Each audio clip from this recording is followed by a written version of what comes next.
Today, we're going to dive into a popular faith topic, and we're talking about spiritual gifts. Here's a great definition: a spiritual gift is a God enhanced ability given to believers to serve God and his people. And here's the point: if you're a Christian, you have one. In this topic, we'll just start to scratch the surface on spiritual gifts, and hopefully, you'll be able to identify yours soon enough. Now, first you should open your Bible to 1 Corinthians chapter 12. Apparently, the church in Corinth had questions about this topic as well. That's why Paul said this. Now, dear brothers and sisters, regarding your question about the special abilities the Spirit gives us, I don't want you to misunderstand this. So even 2,000 years ago, the Christian church had some questions about spiritual gifts, and let's see how Paul answered those questions. Now, the first thing that we're going to see is that God has given every believer, that means you also, a unique gift. No one has every gift, and no gift is universal in the church. Verses 4 through 6, Paul says, there are different kinds of spiritual gifts, but the same Spirit is the source of them all. There are different kinds of service, but we serve the same Lord.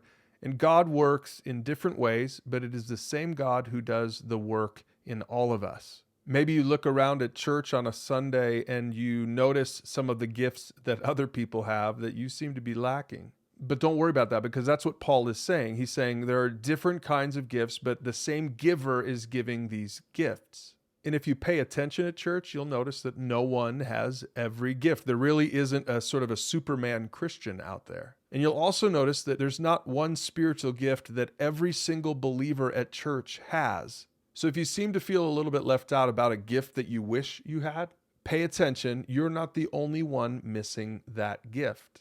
Here's the second thing. Your gift is given to you to pass on to others. Spiritual gifts are given to build up the church, not to give you a big head. That's what Paul's saying here in verse 7. He says a spiritual gift is given to each of us so we can help each other. This is probably the most important verse in this whole passage, because if you miss the point of a spiritual gift, you'll start seeking the gift instead of seeking the giver of the gift or seeking the purpose of the gift.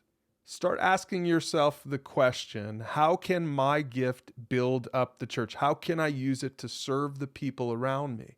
Your whole attitude towards your gifting should be trying to figure out how it helps others. One last thing, and this is where we get to the list of gifts in 1 Corinthians. Joy comes through knowing and using your gift. So if you serve where God has gifted you instead of where you wish he gifted you, you'll be a lot happier.